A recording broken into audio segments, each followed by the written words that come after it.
Всем привет! Сегодня я расскажу и покажу, как закрасить газетный принт на трубочках. Если присмотреться, на скрутке видно, что присутствует газетный принт, текст, но полностью трубочка вся прокрашена. Кончики я откусываю, поэтому особо внимания им не уделяю, я их срезаю просто. Вот, здесь видно, что газета полностью прокрашена. Итак, этот рецепт я взяла со странички садового гида. Он очень-очень удобный. Я обязательно отмечу ее страничку. И спасибо большое за такой чудесный рецепт. Итак, для того, чтобы закрасить газетный принт, мы с вами сейчас будем делать красящий состав на основе эмали для радиаторов, колера, лака и, как говорит автор видео, 2 секретных ингредиентов. Добавляйте их обязательно. Я вам потом покажу и расскажу для чего. Так, хорошо встряхиваем акриловую эмаль, чтобы все у нас было перемешано. Нам понадобится половина столовой ложки акриловой эмали белой для радиаторов. Акриловая эмаль – это будет основа нашей красящего состава. В него мы будем добавлять все колеры и тщательно перемешивать, то есть создавать основу цвета. Итак, половина столовой ложки акриловой эмали. При себе всегда имейте какую-то тряпочку или полотенце, чтобы можно было в ходе процесса работы вытирать, то есть чтобы было удобно, да, в работе. Обязательно закрывайте рабочую поверхность или газетой, или вот у меня я использую одноразовую такую пеленочку, чтобы не запачкать столешницу. Итак, берем коричневый колер. Обязательно хорошо его встряхивайте, чтобы осадочек со дна перемешался, и цвет был равномерным. Добавляем 3 столовые ложки, нам понадобится вот такого вот колера, коричневый. Сам по себе цвет, оттенок этого колера, он такой молочный шоколад, то есть коричневый, но мы хотим добиться эффекта темно-коричневого, да, то есть черного шоколада. Трубочки будут цвета темного шоколада. Итак, 3 столовые ложки. У шоколада очень много оттенков. Вот мы будем добиваться темно-коричневого, прям цвета черного шоколада. Цвет получается очень красивым, глубоким и прям таким насыщенным. Все остаточки счищаем, да, чтобы все вошло в красящий состав. Так, хорошо перемешиваем. Тщательно размешиваем, вымешиваем, чтобы наша красящая масса стала однородной. То есть акриловая эмаль смешалась с красящим колером, да? Поэтому не поленитесь и тщательно вот так щеточкой пройдитесь, промешайте, чтобы все было, не было никаких белых вкраплений. Дальше мы будем добавлять красный колер, поэтому все этапы тщательно нужно размешивать. Итак, красный колер, также его хорошенечко встряхиваем. У меня оттенок прям такой красный-красный. То есть это не бордовый, не светлый какой-то оттенок, а именно алый. Добавляем столовую ложку красного колера. И дальше мы добавим также столовую ложку черного колера. Обязательно встряхивайте, перемешивайте, чтобы цвет у колера был гомогенный. Так, вот столовая ложка черного колера. Добавлю еще капельку. Так, закрываем. И так же, как и коричневый, начинаем вымешивать. Хорошо, тщательно перемешивать. И уже цвет будет окончательным. То есть вот такого цвета будут трубочки, да, темно-шоколадный. Сейчас, как только все перемешается, вы увидите, что цвет будет такого благородного коричневого оттенка. Тщательно все смешивайте, чтобы при окрашивании трубочек не было где-то вкраплений другого цвета. Обязательно хорошо, не поленитесь, прям тщательно все перемешайте.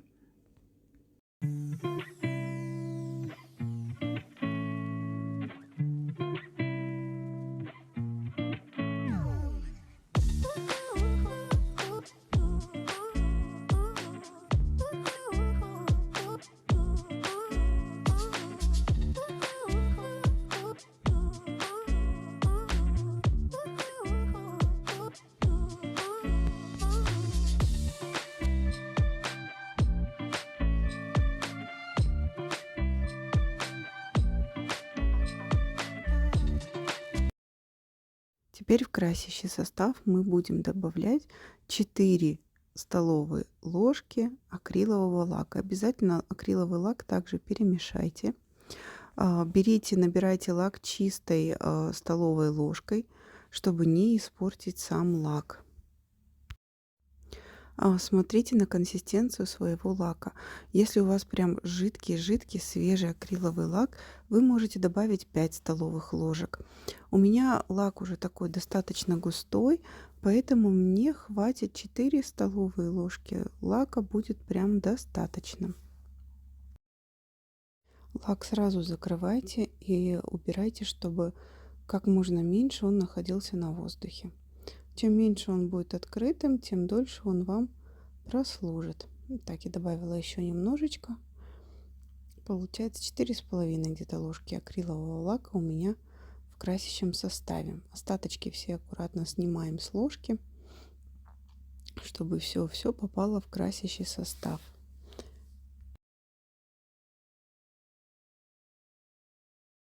Теперь все тщательно вымешиваем, чтобы лак смешался с краской и был однородным.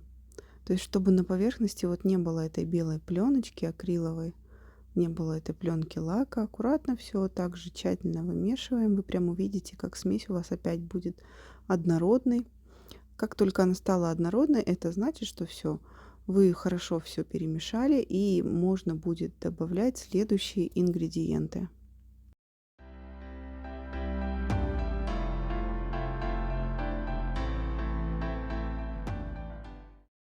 Теперь добавляем первый секретный ингредиент.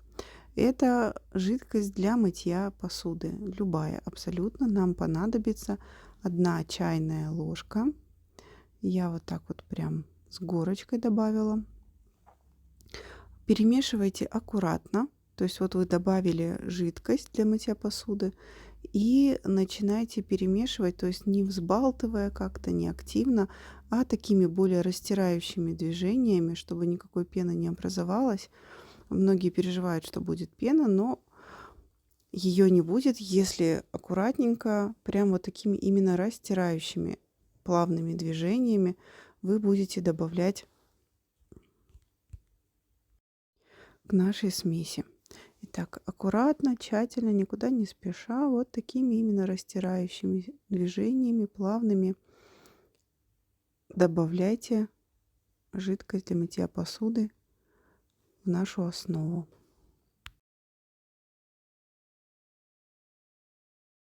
Теперь добавляем второй секретный ингредиент. Это бальзам для волос. Не кондиционер, а именно бальзам. Вам подойдет абсолютно любой бальзам для волос, какой у вас есть. Можете взять какой-то попроще, если вам своего жалко. Вот я добавляю столовую ложку. Мне этого достаточно. Благодаря 2 таким вот ингредиентам ваши трубочки прям получаются рассыпчатыми. Как только красящий состав вот проникнет вглубь трубочки, вы прям увидите, они у вас прям на глазах начнут рассыпаться, и уже после они не склеятся. То есть вам не надо переживать, что вам нужно ходить, переворачивать, мешать эти трубочки, чтобы они, не дай бог, как-то склеились между собой. Такого не будет. Вот, смотрите, получился такой красивый, прям насыщенный, такой глубокий коричневый цвет. Вот. Я после того, как я окрасила трубочки, я вот подождала буквально пару минут, как красящий состав впитается. И как только они стали рассыпаться, я оставила их прям вот таким скопом, особо не раскладывая там каждую друг от друга на расстоянии, а вот прям скопом оставила сохнуть до утра. И трубочки с утра у меня прям были рассыпчатые, абсолютно не склеились. Прям супер. Мне прям очень нравится вот этот вот рецепт. Еще раз спасибо вам, автор, за то, что поделились таким рецептом трубочек. Теперь добавляем наш последний ингредиент. Это вода. Добавляйте по чуть-чуть, перемешивайте понемногу, чтобы все смешалось очень хорошо. И старайтесь вот прям со стеночек отовсюду, вот по бокам особенно вот собирается очень много таких сгустков, да, то есть густого вот этого красящей основы. Поэтому тщательно все вымешивайте аккуратно, вот так вот понемногу, добавляя воды. Старайтесь смыть красящий состав именно с щетки, потому что на щетке прям остается очень-очень много. Щетка на себя берет, впитывает, поэтому я в основном поливаю на щеточку, чтобы вот промыть, смыть, вымыть оттуда все какие-то остаточки, чтобы все вошло в состав. И, в принципе, это вот и получается такой объем краски, в который я буду красить трубочки. Это, в принципе, очень-очень много, достаточно. Я прям буду красить трубочки. Сколько у меня? У меня 400 трубочек. Вполне прям хватило. Можно даже и больше объем трубочек красить. Смотря, конечно, каким путем вы это будете делать. То есть прокрашивать кисточкой или окунанием, купанием трубочек в красящем составе. Но это прям, я вам скажу, очень много. Вам хватит на этот объем за глаза. Такое количество краски.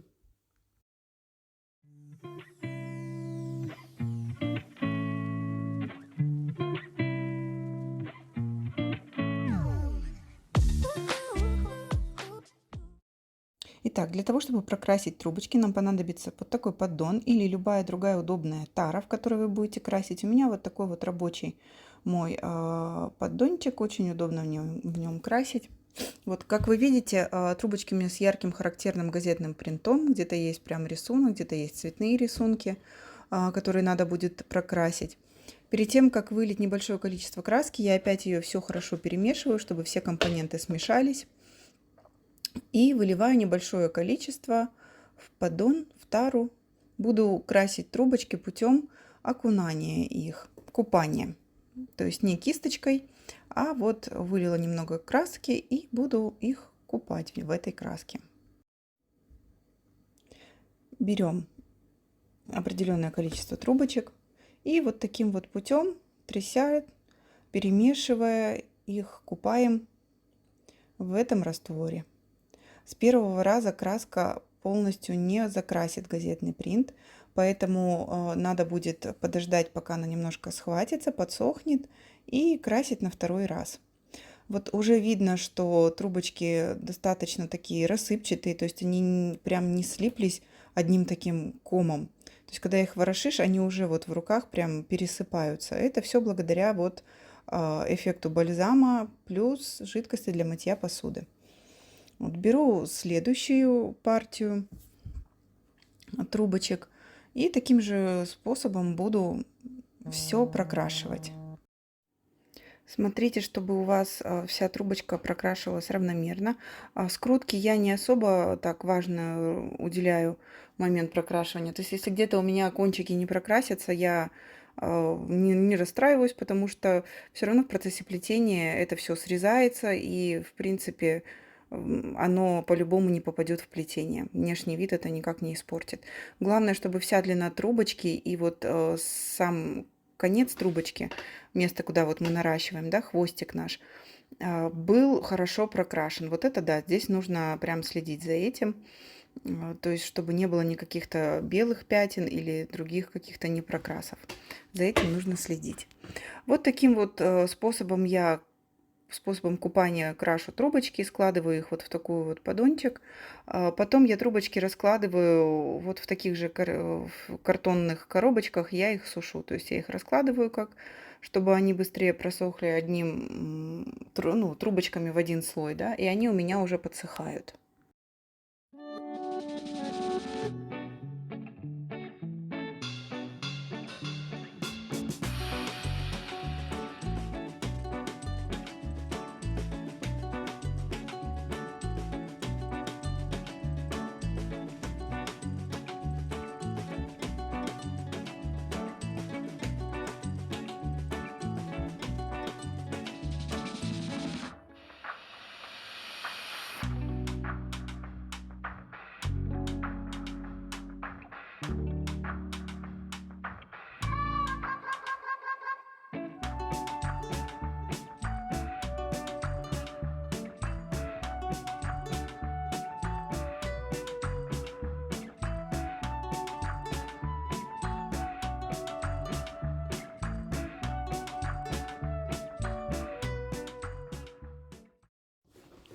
Здесь вот прям видно, как трубочки уже вот прям сразу такие все рассыпчатые, абсолютно не склеиваются. То есть они у меня какой-то момент лежали прям вот так вот кипой все вместе и абсолютно не склеились. То есть я их никак не перемешивала, и все равно. Вот видно, что еще кое-где здесь проявляется газетный принт. То есть его прям заметно, что он есть. То есть с первого раза трубочка не прокрасилась. Вот здесь вот видно, что зеленый рисунок какой-то есть на газете, да, проступает. Но после второго повторного окрашивания все это пройдет. То есть все закрасится. Вот здесь я уже вот эти партии трубочек я прокрасила. То есть тут уже прям видно, что газетного принта нет. Все рисунки закрашены. То есть ничего не проступает, не проявляется. Вот только по скрутке можно понять, что там был какой-то газетный принт. То есть вот они подсохли, трубочки, и краска впиталась, ушла, и прям видно очень хорошо, отчетливо еще все рисунки, все тексты, все картинки. Но сейчас мы все это закрасим, и будет все прям очень красиво. Второй раз я покажу вам, как можно закрасить трубочки. Красить трубочки путем не купания, а именно трубочки прокрашивать будем кисточкой. То есть вот так кладем небольшое количество трубочек, набираем, размешиваем краску кисточкой и аккуратно будем красить, проводить такими вот движениями скользящими по трубочкам, переворачивая их со всех сторон и прокрашивая. Такой способ покрашивания чем хорош? Тем, что расход краски уменьшается. То есть если вы купаете трубочки, приготовьтесь к тому, что раствор будет уходить намного быстрее. Вот таким вот образом, то есть если вам нужно покрасить большее количество трубочек, но у вас не так много красящего какого-то растворчика, вот таким вот способом это очень хорошо экономит краску.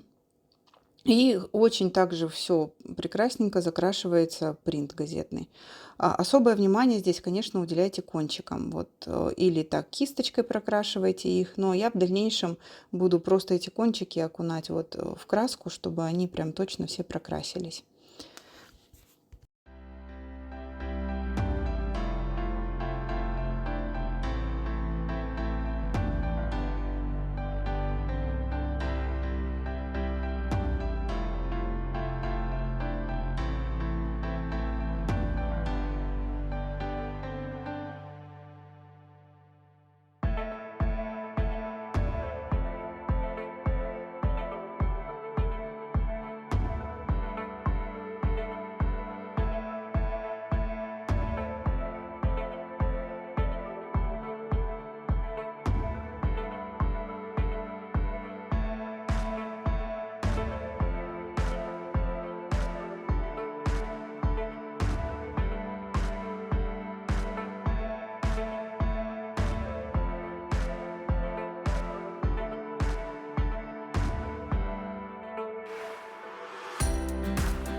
Когда я только начала плести, то есть, ну, как и все новички, конечно, я пробовала из газет. То есть такая стал острый прям вопрос прокрашивания трубочек от вот такого вот принта газетного. Мне прям не нравилось, если я не могла прокрасить их, если он где-то проступал на изделии, было видно его, мне это прям очень-очень не нравилось. И вот я нашла вот такой замечательный рецепт. Я прям сначала меня, конечно, поразило, состав, я думаю, да ну как-то это все необычно. Обычно такого состава нет ни у одного мастера по плетению. Вот сколько я смотрела, ну, никогда никто вот не говорил именно вот в таких пропорциях, вот с такими вот ингредиентами делать красящие составы. То есть для меня это была такая прям находка, и действительно принт закрашивается, и это не черные трубочки, а такой вот красивый коричневый оттенок. То есть это не что-то такое прям ненатуральное, да, так скажем, а вот все равно такое ближе к темно-коричневому такому цвету дерева. Ну, хорошо очень выглядит, смотрится на плетении. Трубочки такие прям кожаные, очень приятные на ощупь они прям, такая текстура у них шелковая. Ими приятно очень работать. Они такие гладенькие. И обязательно после того, как я прокрашу, трубочки, они у меня высохнут, я их обработаю с раствором лак-вода, то есть сделаю такую вот смесь, прогрунтую, да, трубочки, подготовлю к плетению, и уже потом буду непосредственно ими плести. Поэтому еще раз хочу сказать автору этого рецепта большое спасибо и низкий поклон, особенно для тех, кто начинает плести. Это было прям находкой. Поэтому пробуйте, если вы также в начале своего пути и ищете вот такой же способ прокрасить вашу лозу, прям смело берите этот состав и не пожалеете, я вам обещаю.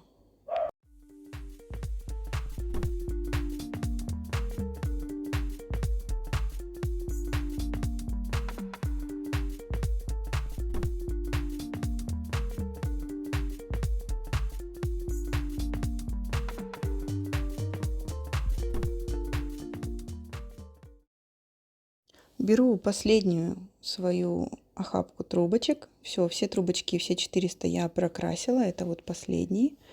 Поэтому все, что мне нужно было, все трубочки с принтом я закрасила. Вот прям здесь видно, что трубочки, они прям напитанные уже после первой покраски. Они уже особо сильно впитывать и в краску в себя не будут. Поэтому второе прокрашивание полностью закрывает, перекрывает все какие-то типографские краски. То есть тут уже видно, что трубочки, они прям такие шоколадные, без каких-либо рисунков. Это прям на глазах магия совершается, окрашивание. Вот они такие прям рассыпчатые все. Проверяйте, чтобы каждая трубочка была прокрашена, если вы красите кисточки, потому что здесь очень просто пропустить какую-то трубочку внутри, да, то есть в середине этой стопочки. Вот у меня вот здесь вот вылезла вот такая вот трубочка. То есть контролируйте процесс окрашивания, постоянно переворачивая и просматривая, чтобы все трубочки равномерно были окрашены. Это обязательно.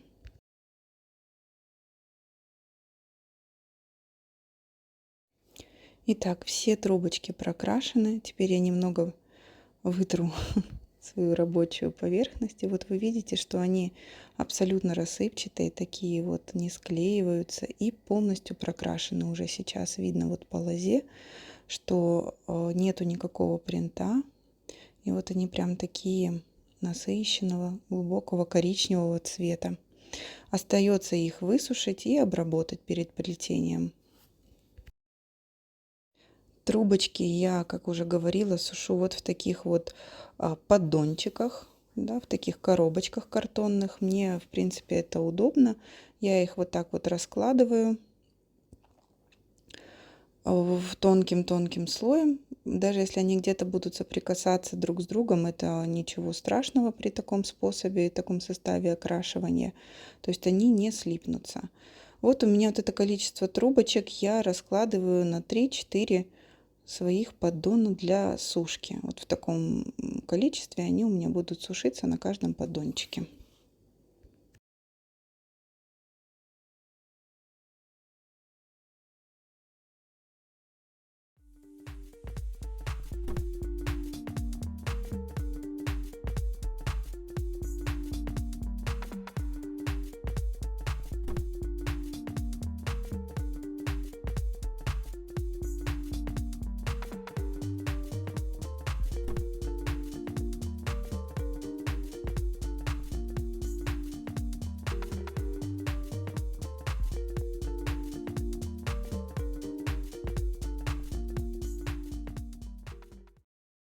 Надеюсь, это видео вам было полезным.